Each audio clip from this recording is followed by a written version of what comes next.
Okay, so we only need to have a commercial section of the afternoon sitting ready today.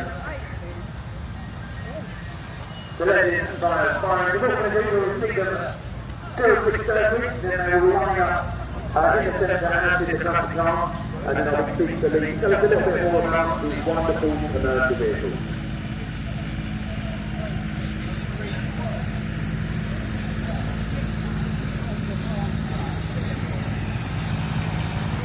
Ellie!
He left one of the old barns because there was always owls in there and he stayed to sleep there.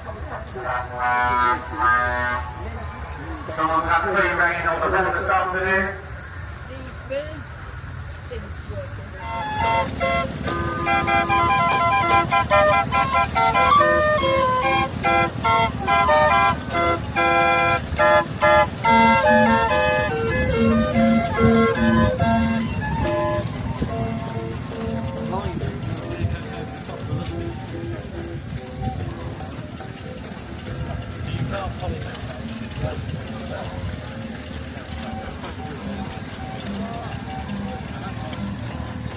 Yeah, that's what kept it well.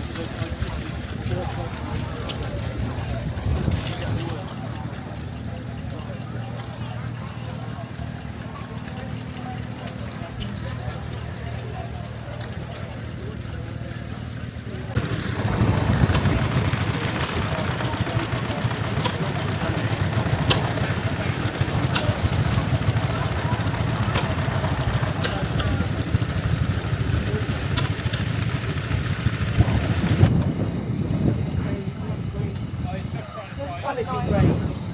They've done a nice street.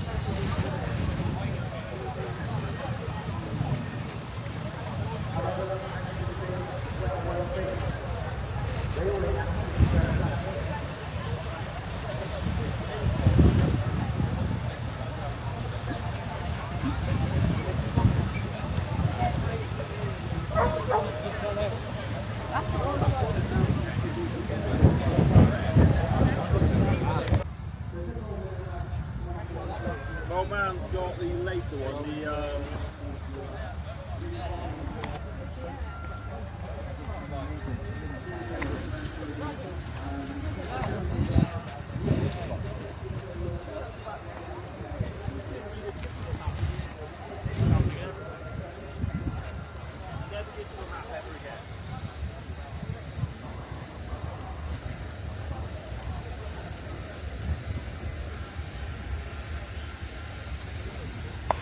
We sold it on to a friend, and it's been partially restored but not totally restored.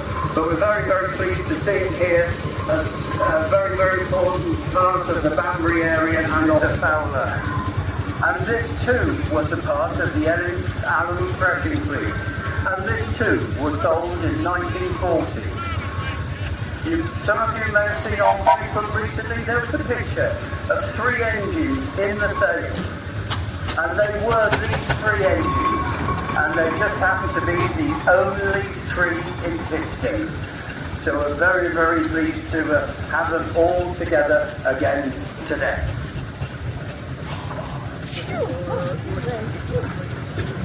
I shall miss the survivor, but I shall jump on to this disabling, which is another Oxfordshire engine. This was due to detain the district council, and then got absorbed into the Oxfordshire County Council in their reorganisation.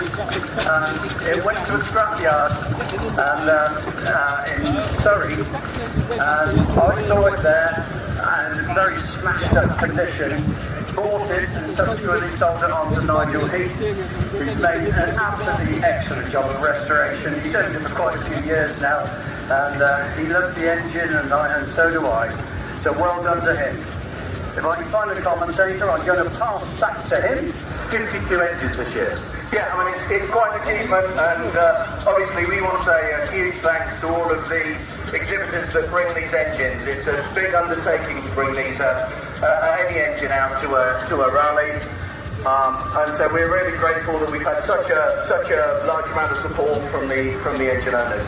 But we now have over 50 engines on site today, 50 full-size engines. That's the highest number we've had in history of Bloxham going back to the 1960s. Wow, that's incredible, isn't it? Really incredible. So do you find most of these, would they be local to the area, the people, the owners here? Some of them are local, some of them come from quite some distance. You'll find they come on low loaders, or, I mean, we could just see here King George VI coming in. King George has come up by road yesterday, about 40 miles up. So, you know, a good run on an engine of that size. Now, what we're talking about George VI here, George is actually a very, very special engine. It's another engine that's owned by John Morton, who was just speaking to us about the Allens engine. The thing that's really special about King George VI is that it was bought by John's father in 1950. It went to its first steam rally in 1952. And was the first showman's engine ever shown at a steam rally. That's incredible. We're quite lucky to have it here then. Absolutely, and you know, when that's 73 years ago, and here it is still at rallies. And still looking incredible. Yeah, and if you go to the fair this evening, you'll see George will be in the fair powering some of the funfair rides, doing exactly what it was designed to do back in the day. That's amazing, that's amazing.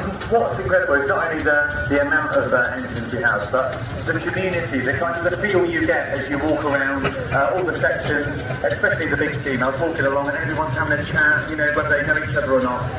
Obviously, all into the same hobby, they all love their engines. It's just such a nice thing to see. Well, the nice thing about being an engine owner at a steam rally is that realistically there aren't that many traction engines in the UK. So when you go to a steam rally, you see a lot of the same people, you see people that you know. I've always said it's a bit like a family gathering, except with people that you like. Excellent. And I guess apart from the steam rallies, that is really the main time that they're on show.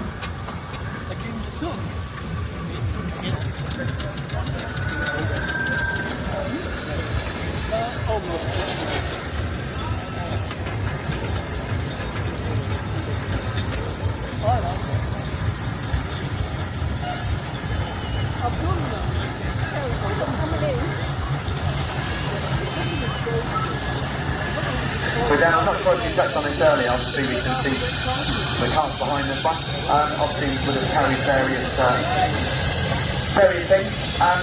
What kind of weight does one of these pull? Well, I mean, they're probably straight like this. That's incredible, isn't it? And you know, we've got to recognise the time that these were being used. This was a significant advancement. Prior to this, it's a bit hard to imagine what size an acre is. An acre is actually defined by amount of work that can be done, right? So technically, an acre is a furlong. So if you look straight up, all the way up, you can still see a long line of full-size steam, all making their way in here. These cast ice ponds. I think what we'll do in a moment, we'll start talking about maybe a few further up the way. It's quite difficult to get it going. And you'll see that on all of them, you then turn the fly on just to move the position of the crank so that you would then pick up with the steam and carry on moving again. So that's quite a common thing then? Absolutely, yeah. That's the sort of thing that any engine driver will deal with dozens of times every day. Right, okay. Because obviously lots of people are looking very concerned that there's a problem with the engine then, but that's quite a common thing. Yeah, absolutely nothing to be worried about at all. it's very, very much part of a standard engine driver's drill. So just while this one is right in front of us, slightly different, this engine just coming in here. What's the difference between that one and... Yeah, what we've got here is a Foden steam lorry. Again, these were designed for heavy haulage. They were designed as they're next iteration, if you like, of the lorries on our roads. They were very much dedicated to road use though, because a lot of the engines here would have been capable of working in farms and doing other work as well. They could have been pulling loads and all sorts of things. Whereas when we got on to the Fodens, they were very, very dedicated to running on the road and big transport lorries. Perfect. So just to remind you once again, I keep saying it, just to make everyone aware, from 1:45 until 2:15 is the time that we have the Lancaster bomber fly over. So do keep your eyes peeled for that, have your cameras at the ready. So there were two ways in which ploughing was undertaken by traction engines. There was direct traction power, where literally you would find a traction engine towing a plough in the same way as you would with a tractor now. And these huge, graceful ploughing engines, where you would have two engines at each end of a field, and they would drag a plough backwards and forwards between them. So underneath the big ploughing engines, you'll see a winch. Now that isn't it's not a speed winch, it's not the sort of thing that you would, it's not a powerful winch, but it would move a plough backwards and forwards. Down in Blanfield, 50B is a fantastic engine. It's obviously the classic Showman's engine. So you always know the Showman's engine at the very front of the engine, you'll find a big dynamo. So the dynamo is powered by a belt which comes from the flywheel at the back, will go round the dynamo, that turns the dynamo, and that will generate the electricity that will power the electric fairground. Incredible. On a lot of engines you'll see a second dynamo which is behind, which is powered from on a belt on the other side of that. That second dynamo was called the exciter, and when So as Dan said, there are some children who are looking forward to being involved. We've all looked for some volunteers. Dan, how many volunteers will we look for that thing for the children? We'll have a look I here think and see if the flames Just a little countdown from 5, 4. Thank you both of you. 1. Let's all those hands, everybody.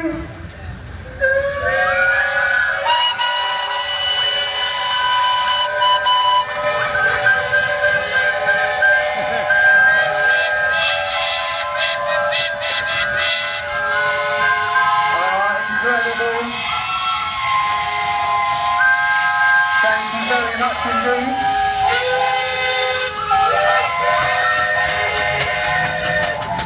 They're all keen to be involved, aren't they, Dan?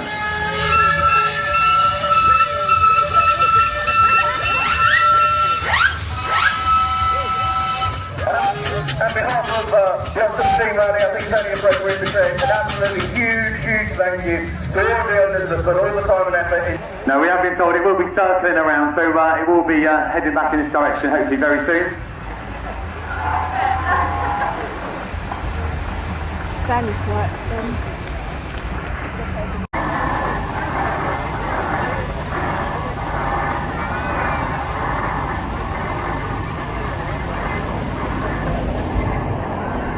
So here we go, the Lancaster bomber flyover, everybody. Reaching at speeds of 282 miles per hour.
very, very lucky to see that today.